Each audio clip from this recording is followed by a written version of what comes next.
সপরিবারে ছুটির মেজাজে আসুন আরামবাগ হোটেল অ্যান্ড রিসর্টসে। Cottage, luxurious rooms, banquets, water parks সমৃদ্ধ। Arambag Hotels and Resorts, Arambag Hooghly Call 7407000126 for bookings. Marked Collection, Jeans and T-shirts. আপনারা দেখছেন আরামবাগ নিউজ।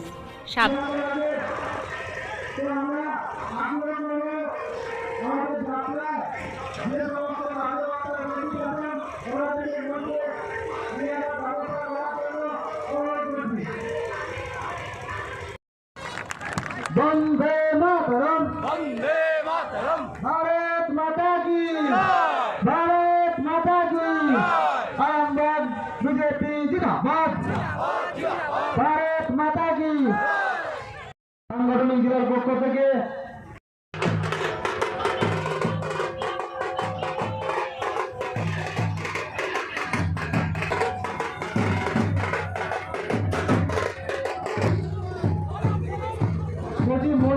আগ্রহ করছি মোটটা একটু খালি করে দেবেন।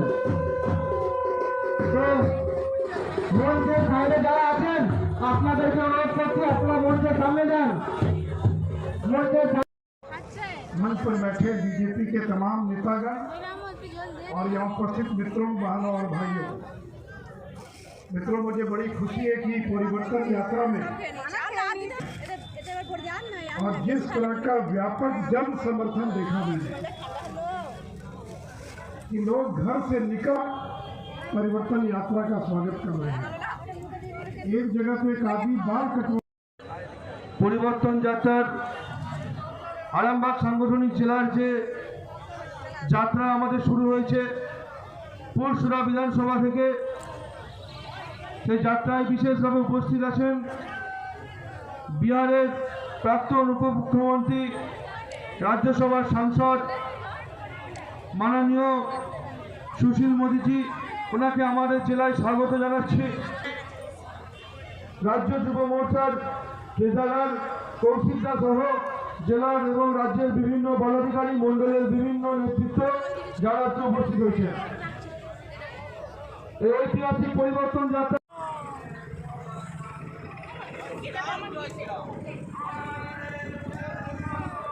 একটু পরে করছি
मित्रों, ये नरेंद्र मोदी की आंधी है। मेरे मित्रों, इस बंगाल में आपने 34 साल सीपीएम को राज करने का मौका दिया। 34 साल। अगर बीजेपी को 34 साल मौका मिल गया होता तो बंगाल में दूध और दही की नदी बहाकर दिखला देते। और 10 साल तृणमूल कांग्रेस को आपने सेवा करने का मौका दिया। दीदी को आपने मुख्यमंत्री बनाया और 10 साल में बंगाल का क्या हाल हो गया। मेरे मित्रों, मैं बिहार से आता हूँ। मैं 15 साल तक वहाँ का डिप्टी चीफ मिनिस्टर था। एक जमाने में बिहार के लोग कमाने के लिए बंगाल आते थे। कोलकाता में, हुगली में, दमदम में बिहार के लोग भरे। लेकिन अब कोई बिहार का आदमी बंगाल नहीं आता है। अब बिहार का आदमी कमाने के लिए दिल्ली जाता है, पंजाब जाता है। क्यों आना बंद कर दिया? क्योंकि कल कारखाना बंद हो गया, उद्योग धंधे बंद हो गए। और बताए ममता दीदी की 10 साल में एक भी बड़ा उद्योग लगा हो तो नाम बता दे कि बंगाल में कौन सा नया उद्योग लगा। और मेरे मित्रों, ऐसी गुंडागर्दी, ऐसी हिंसा मैंने अपनी जिंदगी में नहीं देखा था। अभी तक बीजेपी के 100 से ज्यादा कार्यकर्ताओं की हत्या कर दी गई। लोकतंत्र में हर आदमी को अपनी बात कहने का अधिकार है, लेकिन ये बंगाल है जिस बंगाल में वायलेंस है, हिंसा है, रंगदारी है, गुंडागर्दी है, टोलबाजी है। हर काम के लिए पैसा, मकान बनाना तो पैसा, लाइसेंस लेना तो पैसा, हर काम के लिए पैसा।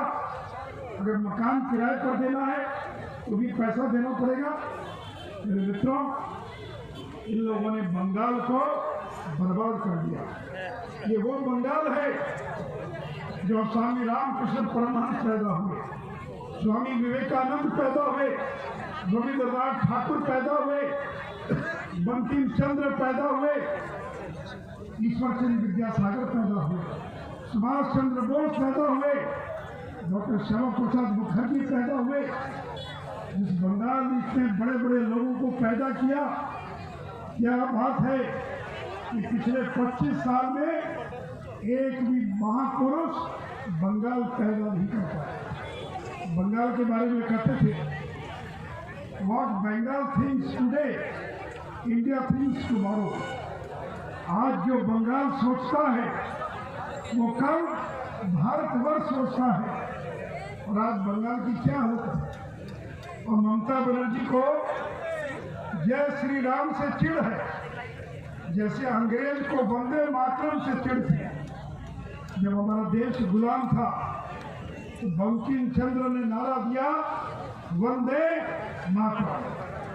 और अगर अंग्रेज के सामने कोई अगर वंदे मातरम बोलता था, उसको पकड़कर जेल में बंद कर दिया जाता था, उसको फांसी की सजा दे दी जाती थी।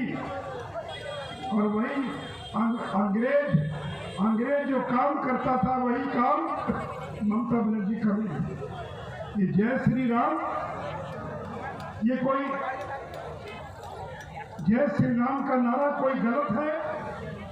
अरे राम हो, कृष्ण हो, दुर्गा हो, लक्ष्मी हो, सरस्वती हो, काली हो, ये सब एक ही भगवान के अलग अलग स्वरूप हैं। कहीं काली की पूजा करता है, कहीं सरस्वती की पूजा करता है, कहीं राम की पूजा करता है। न राम अलग है, न दुर्गा अलग है, न काली अलग है। सब एक ही भगवान के अलग अलग रूप हैं। लेकिन मुझे हंसी आती है, आश्चर्य लगता है कि ममता बनर्जी को जय श्री राम से चिढ़ है। और मैं तो बंगाल के लोगों से आग्रह करूंगा कि तृणमूल कांग्रेस की मीटिंग में, पब्लिक मीटिंग में जो पब्लिक जाए वो जय श्री राम का नारा लगाए, देखे कौन माई का लाल रोकने की हिम्मत करता है। कोई जय श्री राम, वंदे मातरम, भारत माता की जय के नारे को रोक नहीं सकता। और जो लोग रोक रहे हैं उनको बंगाल की जनता सबक सिखाने का काम करेगी। इसे मेरे मित्रों, बहनों और भाइयों, आदरणीय नरेंद्र मोदी जी ने ऐलान किया है कि हमारी सरकार बनेगी। और देखिए, सूरज पूरब से पश्चिम में उग सकता है, लेकिन बंगाल में बीजेपी की सरकार को बनने से कोई रोक नहीं सकता है, कोई रोक नहीं सकता। और जो सरकारी अधिकारी हैं, जो आईएएस हैं, आईपीएस हैं, पुलिस के अधिकारी हैं, वो कान खोल कर सुन लीजिए। अगर किसी प्रशासन के लोगों ने, एडमिनिस्ट्रेशन के लोगों ने अगर तृणमूल कांग्रेस का साथ दिया तो 3 महीने के बाद बंगाल में बीजेपी की सरकार आ रही है। मैं कार्यकर्ताओं से आग्रह करूंगा, हर जगह लिस्ट बनाइए, कौन अधिकारी हैं, कौन पुलिस का दरोगा, थाना प्रभारी जो तृणमूल कांग्रेस की मदद कर रहा है।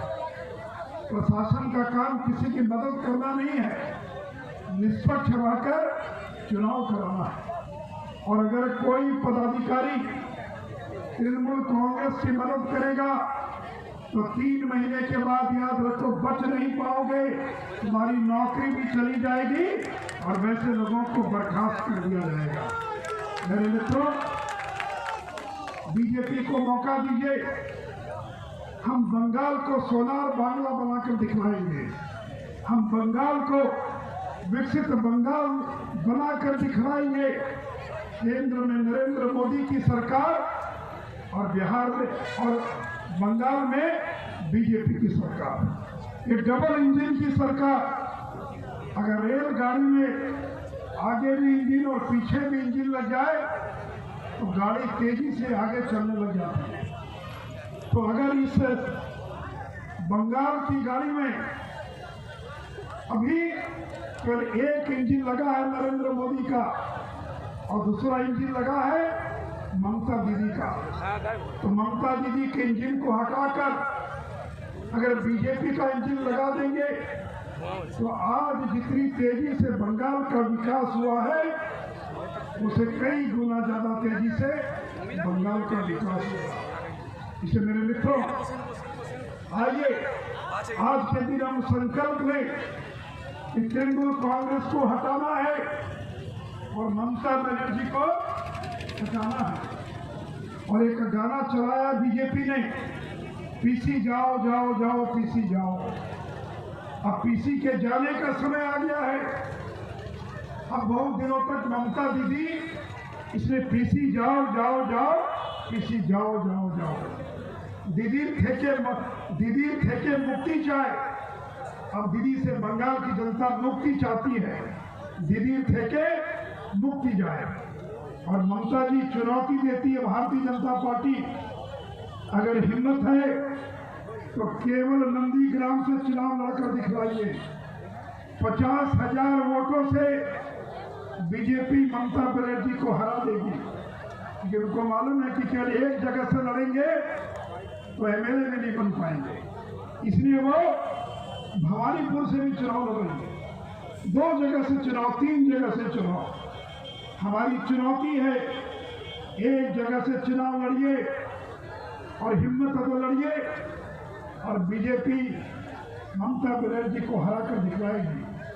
और मेरे मित्रों, आज 16 राज्यों में हमारी सरकार है।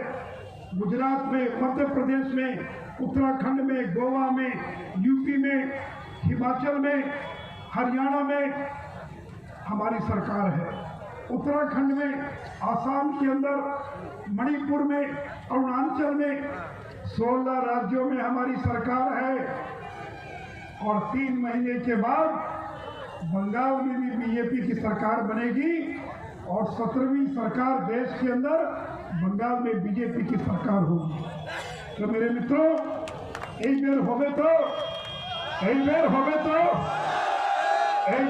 तो आइए मेरे मित्रों, संकल्प लीजिए, मुट्ठी बांधकर हाथ उठाइए और नारा लगाइए, भारत माता की, भारत माता की जय श्री राम, जय श्री राम, वंदे वंदे वंदे।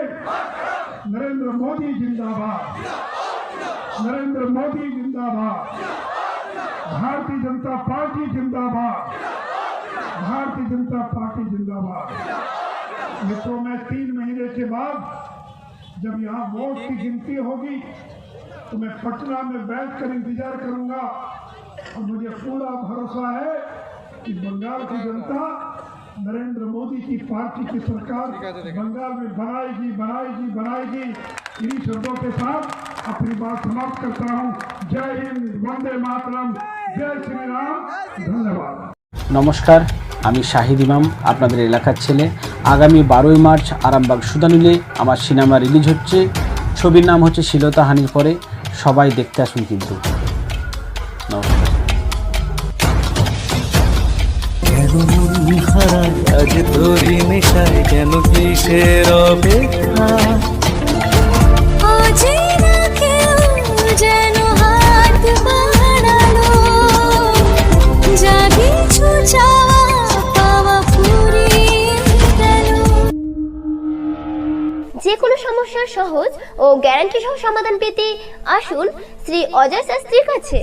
প্রতি ইংরেজি মাসের প্রথম ও তৃতীয় শনিবার লাইট হাউস আরামবাগ, প্রতি রবিবার রবীন্দ্রপল্লী আনন্দমার্গ স্কুলের সন্নিকট আরামবাগ, প্রতি ইংরেজি মাসের প্রথম ও তৃতীয় বৃহস্পতিবার অভিষেক লজ কতুলপুর। অগ্রিম নাম নথিভুক্ত করতে ফোন করুন 9933854984। বিশ্বাস আর আধুনিকতার মেলবন্ধন ঝর্ণা জুয়েলার্স, কামারপুকুর, নতুন চুটি, Hooghly. X-ray, USG, CT scan, প্যাথোলজির নির্ভরযোগ্য প্রতিষ্ঠান Teresa scan centre, link road, Arambagh.